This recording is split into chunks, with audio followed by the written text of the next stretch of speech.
Hey folks, Kilt-Man here, Kilt-Man at your services. How are you all? Hope you're doing very, very well. I've got a bit of a frog in my throat.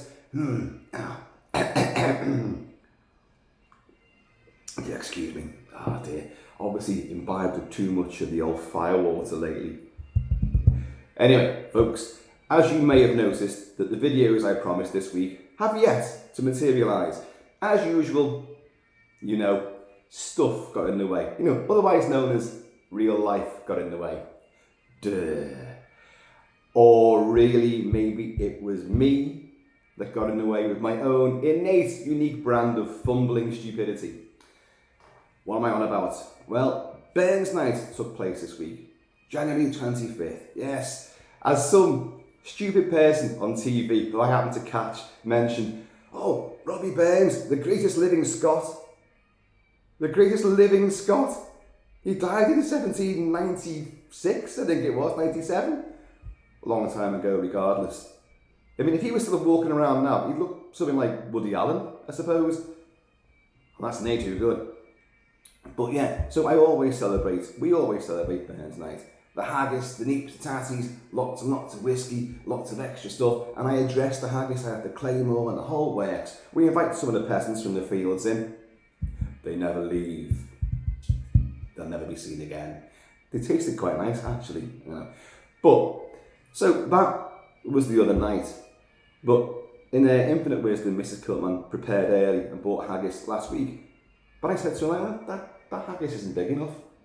Why don't we just have that this weekend as a rehearsal? Just, you know, get the taste back. You know, because pretty much only me and Mrs. Kilt-Man eat it. My son has never liked it before, and my daughter's a veggie. Although you can't, vegetarian options are available in the haggis world. But it's true, they are. And we normally get one for her, but we didn't this time, she didn't want it. So, I said, well, that's not big enough. Why don't we have that this weekend and we'll get a bigger one? Yeah, for the night in question. Yeah, okay, good idea. So we did. So we ate the smaller haggis at the weekend, and lovely it was too. No celebrations, we just cooked it up, and there it was. All gone. Nice one. So we do get a bigger haggis for the big night. And the big night happened to fall on a works day. So I was working all day and have Roxy, the husky wonder dog, is in my face. She wants to go out. And I thought, well, I know we're having our do actually in the house, but I'm going to go out first and have a few beverages with the local Scots, of which there are quite a few. So I put on my finery on, including, as you see here, all this, the over-shoulder plaid fly, which looks fantastic with the matching kilt. Stuart Black, of course. Sporting, skiing do, soft flashes, ghillie shirt, ghillie boots on. Oh, it was the works. Big sash around me as well. Oh yeah, cutting a dash in me sash. And I took the dog out. Because the dog likes to go to the pub as well, as you guys know. So, off we traipse. Oot in a boot, roaming in the gloaming. And I foolishly put dog treats in my wee pocket here, down here. Yes, it's not fake, it's a real pocket. I put treats in there. Big mistake. The treats are for my dog. But of course, every other dog happened to be out on that particular jaunt. The first dog comes up and it's like, it's only a little one. And those little stupid little razor sharp claws. But it's only about 2 inches high off the ground.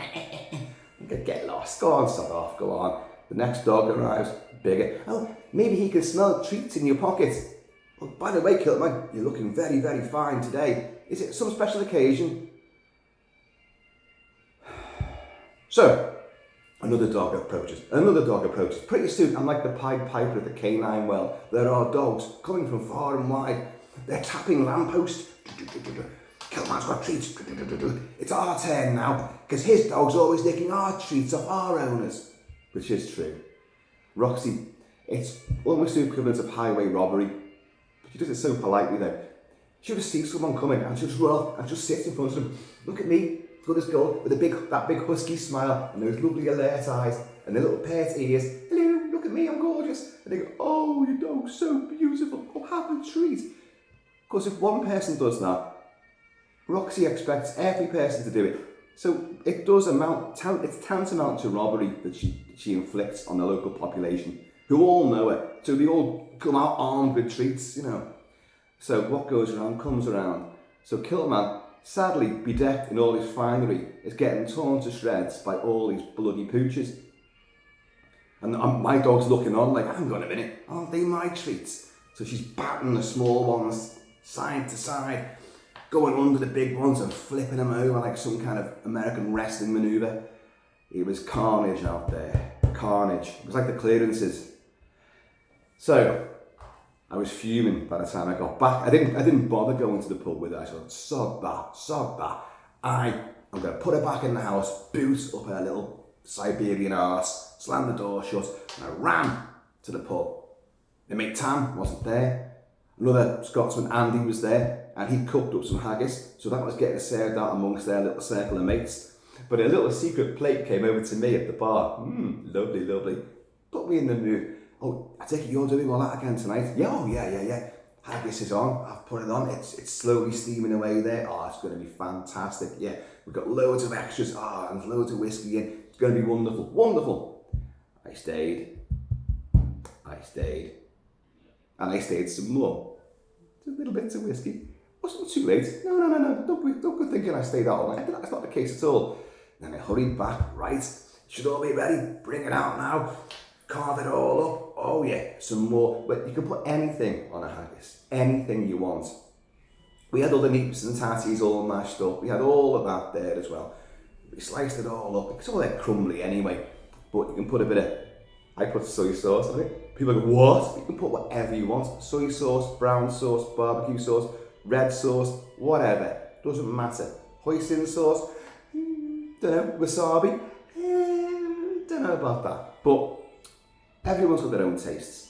So we had, well, all of this was in my mind. This is what's going to happen. So I get home, after verily strutting down the street, totally tanked up with the firewalls of the Highlands. Oh yes, totally in the mood. All lang syne, burning through my veins, because I don't know much else that Robbie Burns actually did. I have read some of his stories, his poems and that, like I have, but I don't really remember them, you know. And All Lang Syne actually is a cannibalisation of a much older Scottish folk song, which Robbie Burns took. And I'm sure I can improve upon this. And he did. 11 kids, he had 11 kids. He was a crap farmer though, crap at farming. Went bankrupt trying to farm. But at least he had a go. So, I comes home and Mrs. Kilt-Man's like, having done her day's work as well. So where's the haggis then? What do you mean? It's been cooking up. Didn't put the haggis on, did I? And all the fun and games with the four-legged fiends out there, I forgot to put the haggis on. So, we didn't have Burns night, as it transpires. Not on the night in question. We had it last night instead. Oh yeah, so we actually did it properly this time. Still went to the pub, but got back in time to do a lot of peeling of carrots and spuds and all that. Like, so yeah, it finally did happen. But my God, what a week it's been, and it's only Thursday. It also happens that the day after Burns night is also the day that my dad went into the ground. Big Kilt Papa was buried exactly a year ago yesterday.